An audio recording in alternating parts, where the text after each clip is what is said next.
Madhura's Kitchen Diaries. A heartfelt thanks to all of you for watching our recipes and following our channel. Our today's recipe is a popular sweet which has its origin in eastern India. It is soft, spongy, juicy and has traditionally been offered as bhog to Goddess Lakshmi at Jagannath Temple, Puri. We will get it right every single time if we follow certain tips and tricks that I am going to share with all of you today. Let us see how to prepare rasgulla at home. I hope you like our recipes. If you do, please press the like button, share it with your friends and family and subscribe to Madhura's Kitchen Diaries. Thank you. To follow us on YouTube, search for Madhura's Kitchen Diaries on YouTube. Press the subscribe button followed by the bell icon and select all option to get the latest notifications of all our recipes. Our first step is curdling of the milk. For this, I have taken 1 liter of cow milk. Now cow milk gives a softer chena as compared to whole milk. We will be using lemon juice to curdle the milk. You can also use vinegar instead of lemon. Now I have extracted the juice of the 2 limes and strained it before using.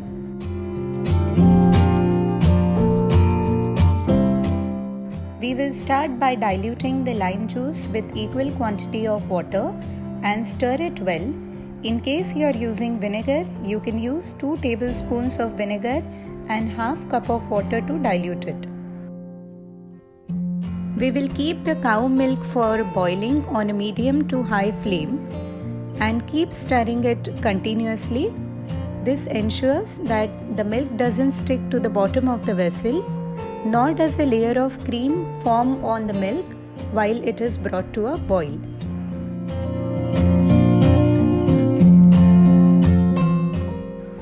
After 5 to 10 minutes, we can see that the milk has come to a boil. At this time, we will turn off the gas. We will not curdle the milk at this stage when it is very hot, as the resulting chena and rasgullas will become hard and not spongy. After the milk comes to a boil, we will take the vessel off the flame but keep stirring the milk for around 2 to 4 minutes so that it cools down and at the same time a cream layer is not formed on top of the milk. After some time, the temperature of the milk has reduced a little bit. This is the time we will start adding the lime water solution to it, a teaspoon at a time, till the milk curdles.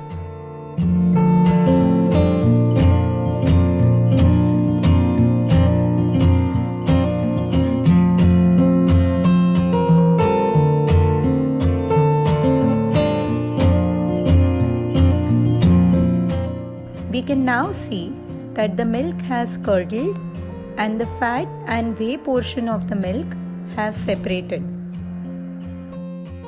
We will place a strainer on a vessel and line it with muslin or cheesecloth. We will now strain the curdled milk through it so that the whey and milk solids get separated.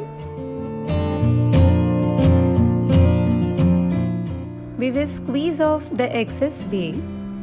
Do not discard the whey as it is rich in proteins and it can be used for the preparation of curries, soups or even for kneading the dough for chapatis or parathas.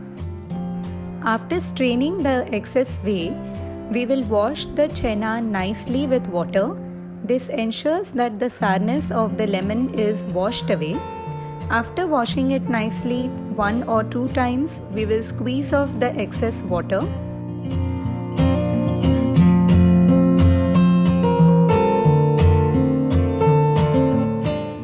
Now we will tie a firm knot and you can tie this cloth to a tap or you can keep a weight on it. Place a colander, place the chena on top of it and then a weight so that the excess water gets drained off.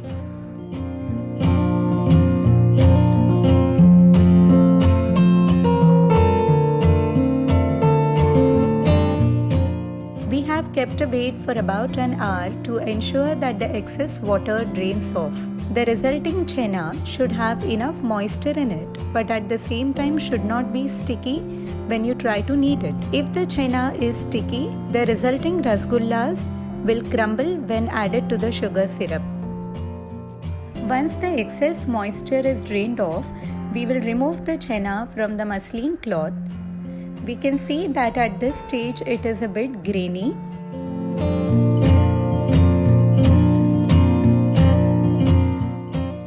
We will start kneading it with gentle palm pressure as is shown in the video. After around 2 to 4 minutes of kneading, the texture will change from grainy to smooth.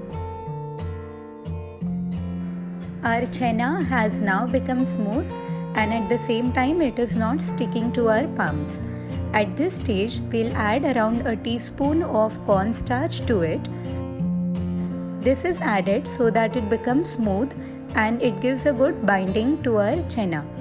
If you don't have cornstarch at home, you can even add maida to it. We will knead it well once again.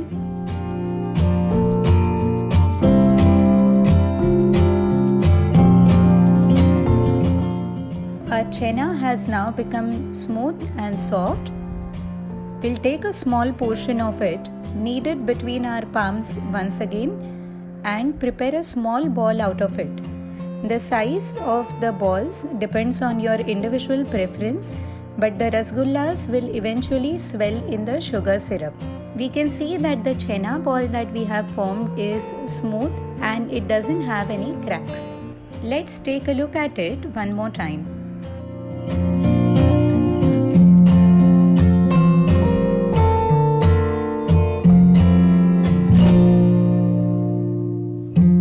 From 1 liter of cow milk, we have prepared totally 12 chena balls. We'll cover it with a cloth while we prepare our sugar syrup. We will prepare the sugar syrup for our rasgullas now. For this, we have taken 250 grams of sugar. Add it in a vessel and add double the quantity of water.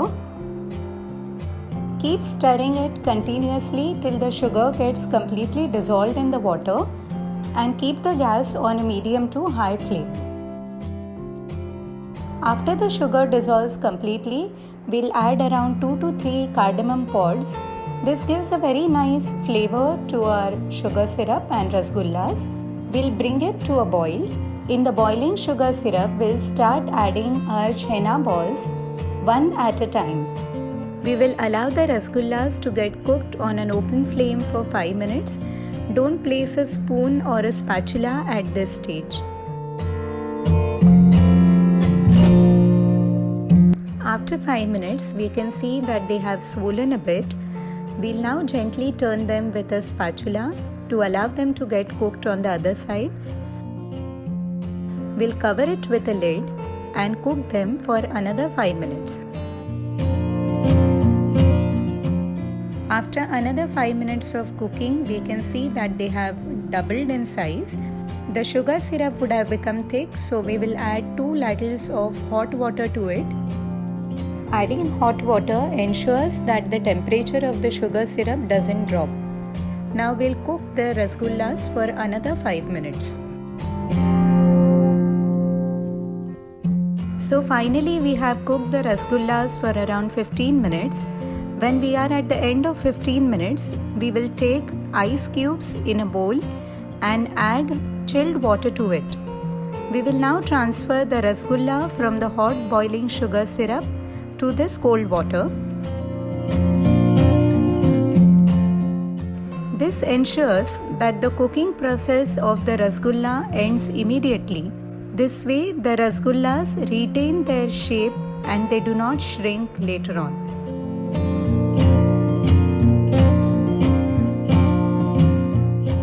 We'll allow them to stand in the cold water for around 5 to 10 minutes. After 10 minutes, we can see how spongy and juicy our rasgullas have become. When we place it back in the water, they will absorb the water and regain their original shape.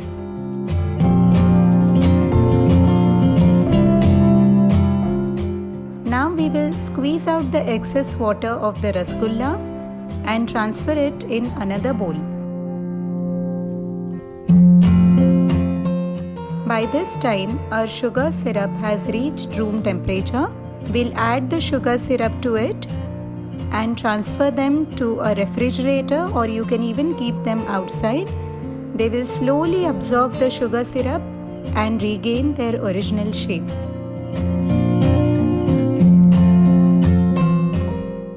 We can see how spongy and juicy our rasgullas are appearing. We hope you enjoy preparing and having them at home.